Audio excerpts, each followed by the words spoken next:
রামনগর বিধানসভার অন্তর্গত রামনগর ১ নং ব্লকের ৪৪তম তালগাছাড়ি ১ অঞ্চল প্রাথমিক ক্রীড়া প্রতিযোগিতা ও পুরস্কার প্রদান পরিচালনায় তালগাছাড়ি ১ অঞ্চল ক্রীড়া পর্ষদ রামনগর চক্র শুভ উদ্বোধন করলেন রামনগর ১ ব্লকের সমষ্টি উন্নয়ন আধিকারিক মাননীয় পূজা দেবনাথ মহোদয়া। উপস্থিত ছিলেন রামনগর ১ পঞ্চায়েত সমিতির সদস্য ও বিশিষ্ট সমাজসেবী সম্মানীয় দীপক স্যার মহোদয়। উপস্থিত ছিলেন রামনগর চক্র শিক্ষা ক্রীড়া ও সংস্কৃতি পরিষদের সম্পাদক মাননীয় অশোক প্রধান মহোদয় এবং যুগ্ম আহ্বায়ক মাননীয় সত্যরঞ্জন দত্ত, দিলীপ দাস মহোদয়। এদিন দুপুর ২টায় পুরস্কার বিতরণী অনুষ্ঠানে সকল আমন্ত্রিত অতিথিগণ উপস্থিত থাকবেন।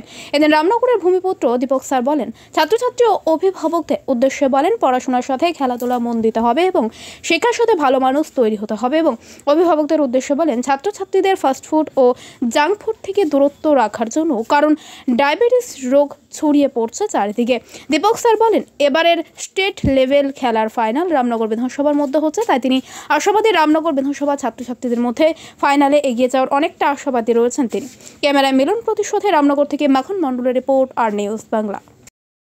নমস্কার, আপনারা দেখছেন আর নিউজ বাংলা। ও পুরস্কার প্রদান 2025 আজকের এই ক্রীড়া প্রতিযোগিতার যিনি উদ্বোধন করলেন, আজকের উদ্বোধক রামনগর ১ পঞ্চায়েত সমিতি রামনগর ১ ব্লক সমষ্টি উন্নয়ন আধিকারিক সম্মানীয় পূজা দেবনাথ মহোদয়া, এবং আমাদের মধ্যে উপস্থিত ছিলেন বারসোলানপুর প্রাথমিক বিদ্যালয়ের প্রধান শিক্ষক সম্মানীয় অশোক প্রধান মহোদয়, এবং উপস্থিত আছেন আমাদের বিশিষ্ট শিক্ষাবিদ আচার্য সত্যরঞ্জন দত্ত মহোদয়, এবং আমাদের তালগাছাড়ি ১ অঞ্চলের ১২টি প্রাথমিক বিদ্যালয়ের শিক্ষক শিক্ষিকা, স্নেহের ছাত্রছাত্রী, অভিভাবক অভিভাবিকা প্রত্যেকে আমার পক্ষ থেকে এবং রামনগর ১ পঞ্চায়েত সমিতির পক্ষ থেকে শ্রদ্ধা, শুভেচ্ছা, অভিনন্দন জানাচ্ছি।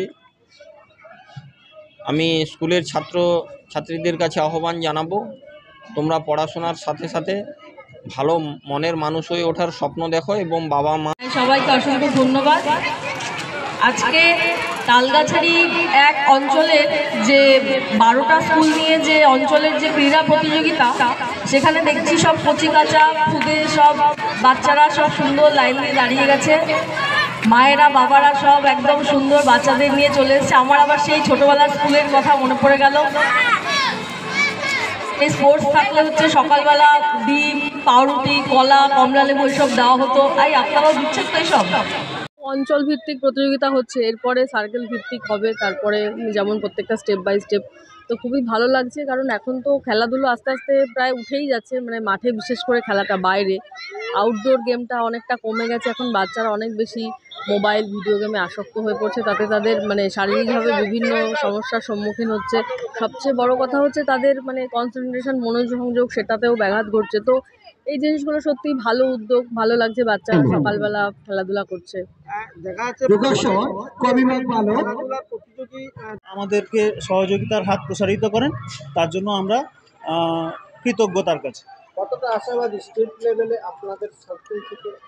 বিগত বছরে আমাদের চক্র থেকে সার্কেল লেভেল থেকে জেলা লেভেল, অর্থাৎ জেলা স্তর, সেখান থেকে রাজ্য স্তরেও প্রতিযোগিনী অংশগ্রহণ করেছে। আমরা খুবই আশাবাদী।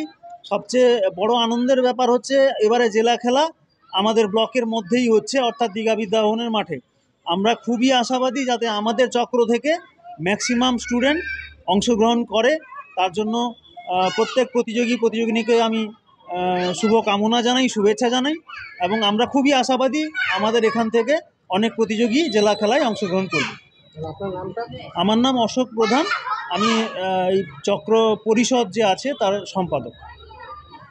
প্রাথমিক শিক্ষা পর্ষদের যে চিন্তাভাবনা, সেটাকে আমরা সাধুবাদ জানাই রামনগর চক্র তথা তালগাছাড়ি ১ পঞ্চায়েতের আজকে এই ৪৪তম যে আঞ্চলিক ক্রীড়া প্রতিযোগিতা আমাদের এই রামনগর RS-এর ময়দানে শুরু হচ্ছে। সেখানে আমরা সবাইকে এই জন্য অভিনন্দন জানাই। উপস্থিত আমাদের ছিলেন যে বিডিও ম্যাডাম, এবং তৎসহ আমাদের অতিথি দীপকবাবু ছিলেন, আমাদের সমস্ত অভিভাবক অভিভাবিকা, সমস্ত বিদ্যালয় ১২টি বিদ্যালয়ের যে আচার্যকুল, তৎসহ যে প্রতিযোগীরা, সবাইকে আমরা অভিনন্দন জানাই আমাদের অঞ্চল কমিটির পক্ষ থেকে।